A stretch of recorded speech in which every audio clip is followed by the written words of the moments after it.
Hey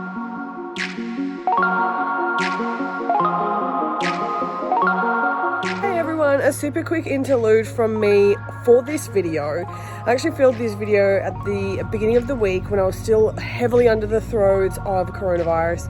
I'm still dealing with it, obviously. But you'll notice my hair is a little bit messed and you know, I look a little bit raggedy, and that's okay. So the intention of the video was actually for my mum and some of her friends who are wanting to get into baking bread. So I filmed the process as I was baking the first of the bread this week. So I didn't want to waste the footage, and I didn't want to, you know, like, it's not always about being all fancy and makeup and beautiful and fantastic. Like, sometimes you're sick, sometimes you just got to get something done. If it's baking bread, it's baking bread. So I didn't want to shy away from being real and having the messed hair and the grumbly throat. So this is why I am launching the video as is. I will attempt to make a better one probably in a few months' time, where I can do a little bit of a series. But for now, this one's going to be launched as is. I hope you enjoy the video. See you next time. I'm quickly going to show you how to use a poolish to make bread. A poolish is a pre-ferment. So you can make a poolish overnight if you know you're going to bake something in like a day or two, or if you want it to be a little bit more sour tasting, then you can use a poolish, an overnight poolish. What I do with my poolish, because I want to bake on the same day, I create the poolish, I put it in my dehydrator, because my dehydrator has a proofing option, and it's in enclosed space and will better proof the dough. I let it grow till about here, which I'll show you along the way, and then I add the flour to it. So the recipe that I'm using is from flour, water, salt, yeast. I'll add the recipe as well afterwards, but I just wanted to show you what this looks like. So this is the white bread with poolish recipe. You can see the top, the poolish. So it's white flour, 1/2 kilo, water, 1/2 kilo, and dried yeast. The final dough, we're adding 250 grams of water, 500 grams of flour, salt, dry yeast, and the whole poolish. Let's go. So in this container, 500 grams of flour, 500 grams of water, has to be weighed on a scale, and 1 gram of yeast, baker's yeast, commercial yeast. The recipe says 0.4, I add 1. It doesn't do any harm adding just a bit more. Then if you've got one of these, use it to mix it up. So mix it lightly just to incorporate. This is the consistency it has to be, like a sloppy batter. Do not over mix it. You don't need to mix this for a couple of minutes. You literally need to mix this for 30 seconds with your bread whisk, just till it pulls together. Okay, now I've put it in my dehydrator. My dehydrator has a bread proofing option, and it's big enough to hold a whole like container. So I put that in for a couple of hours until it's like doubled in size. I'll show you along the way what that looks like. Okay, so that's about after 30-40 minutes. See, it's getting nice bubbles. I'll bring you back in another hour. Okay, so this has gone up about ×1 in size. See how it's bubbling. And let that go a little bit more. The more that the dough, so that the poolish and the dough, the more that rises,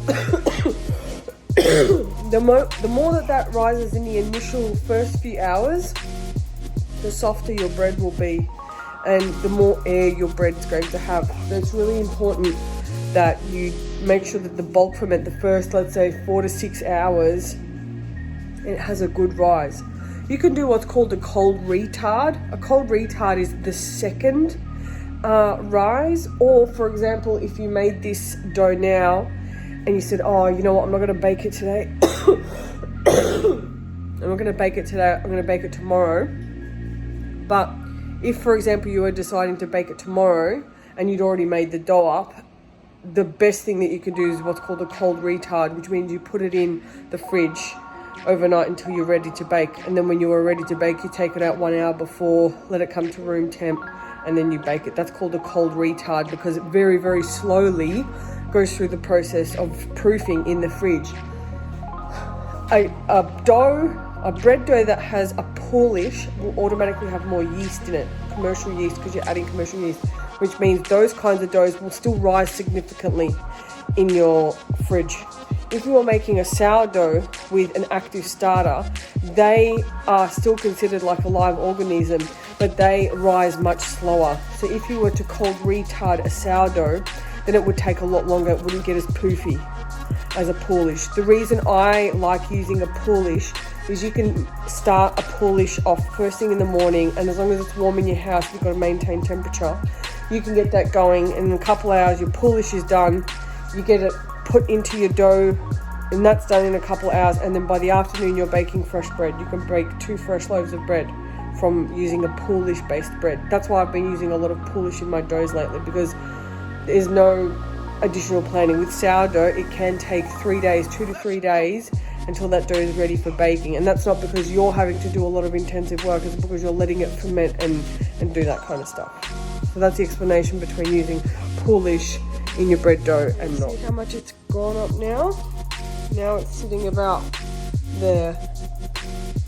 We'll let it go a little bit more. We're not in a rush because it doesn't take us long to bake. And the more that you get in the bulk ferment, so this period, after you first mix it, and this period for the first 2-3 hours, that's called bulk ferment. So you have to bulk ferment the poolish, and then you have to bulk ferment the dough, which we're going to do later. So once I mix I'll probably just leave it go for another half hour. Once I mix the rest of the mix in, and I'm putting it back in there for another 2 hours max. Here's everything added. For this recipe, if you do have a stand mixer, you can use it just to pull all the ingredients together. You only need to mix for, like a couple of minutes, just for it all to come together. You don't need to mix it thoroughly. If you don't have a stand mixer, you can still use your bread whisk, just lightly to bring it together. Because the point of these kinds of doughs, any sourdough or dough like this, is not to overmix it using your stand mixer. The whole technique is about folding the dough over itself and getting it to form a cohesive mass. So I'll show you what I do. I put it on the stand mixer just to bring all the ingredients together for the first minute or two. Then that's the only thing I do. I don't do any more stand mixing, and the rest of it is all fold. This is the extent of your mixing. That's it. I'm going to just let this go for another 30 seconds. That's it. So this is now just about 30 seconds on the mixer. And what you need to do is you need to get a container with some water. And in order to do a fold, you need to have wet hands, and then you need to fold. I'll show you now. Wet your hand. Hand goes in, pulls up, down. Hand goes in. You have to see. That's how you do it. Now, this doesn't look like much now, but the process of doing a fold has to occur over 2 to 3 hours.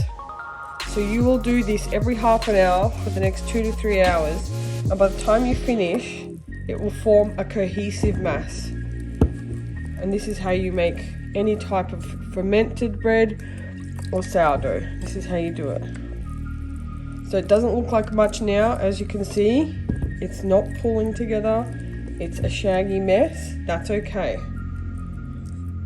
Now we wash our hands, come back, and we do this basically another 4 to 6 times until we're ready to start baking. Okay, this is the second fold.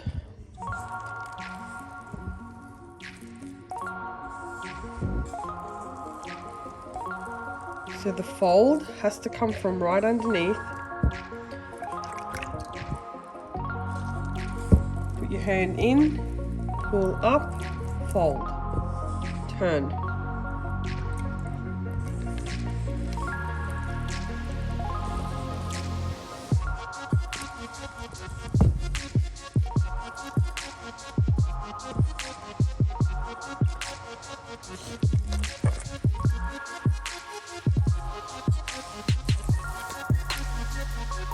See how it's already looking better than that shaggy mess in the beginning? Okay, now that gets covered, and I put the timer on again, come back in 30 minutes. Right, so this is after the second turn. Look how much it's come up on its own. I'm now going to do the third turn, same scenario. You see that? See how it's starting to form a much more cohesive mass? This is the trick with doing any type of sourdoughs or pre-ferment breads. This turning motion is actually what develops the gluten and develops the loaf.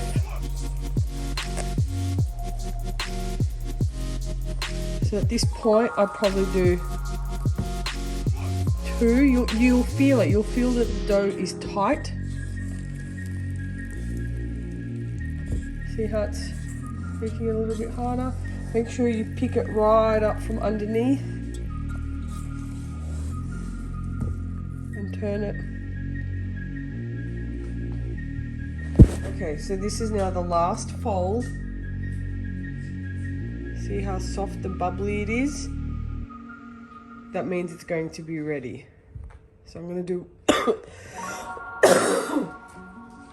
do one more fold. And then after that fold, it is going to be separated, which I'll show you, into 2 loaves, and then put individually back into the proof thing, which is my dehydrator, and it'll go for about 45 minutes each. Alright, so remember, wet your hand, put your hand right deep in. See that texture? See? And that's how you know it's ready. You know it's ready that it doesn't fall apart and it's staying in the position that you're putting it in when you're turning it. Try as much as you can to pick it up from the very, very bottom of the container and pull it up. You'll feel that it gets tight. That means that it's developing gluten well.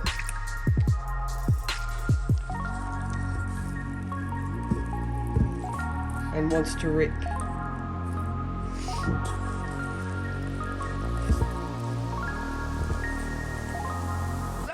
See? Try and lift it as best as you can. I'm trying to film with one hand. One more fold.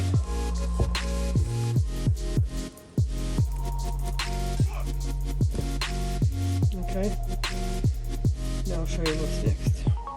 Flour the surface with rice flour. You can use wheat flour, but it has to be very, very light. That's okay, that's from the very bottom of the pan.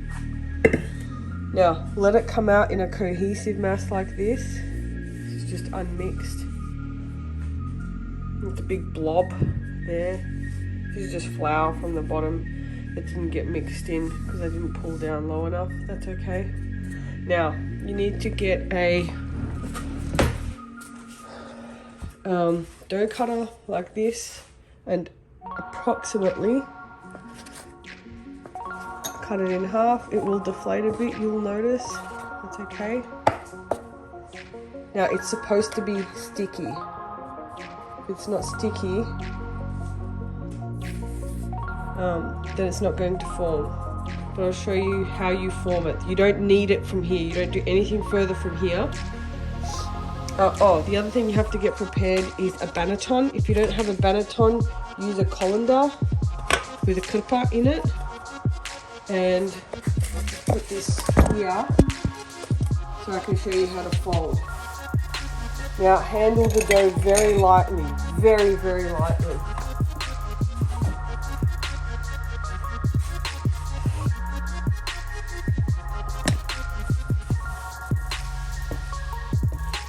That's it, that's the extent of your handling, no more. If you use rice flour, you can be quite generous with how much you put on there. Okay, so you can see, this is how you fold. Now see how soft that is? Let's go. This is how you fold. Keep pulling from each corner. You can lightly flour it as you go along, not too much. It's more for your fingers because your fingers get sticky. And keep folding. You'll feel the spots that are tight Don't fold there, fold the soft spots. Just keep pulling it from underneath on top of each other. This is the best way I found. Now, once you've pulled that all together, you can very, very lightly flour again and put it in the banneton, bottom side up. So the part that you are folding together, leave that on the top. Now this one, because it's going to be made next, just cover it with a little bit of rice flour so it doesn't get a crust, and then cover it with a kurba. Leave that on the bench. You don't have to worry about doing anything with that for now. If you're going to bake them today, on the same day, sorry, I should say, then just leave it on the bench. Now, once you put this here, cover it. So remember, this is the seam that you were pulling together. Cover it. You put it back in here in your proofer for 30 to 45 minutes.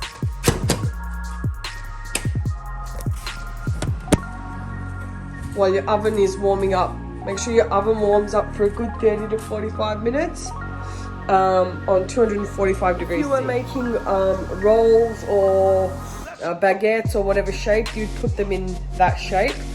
With rolls, the same would apply. You would split that into, you know, however many. I generally find for a decent sized roll for sandwiches or a burger, it's about 100 grams.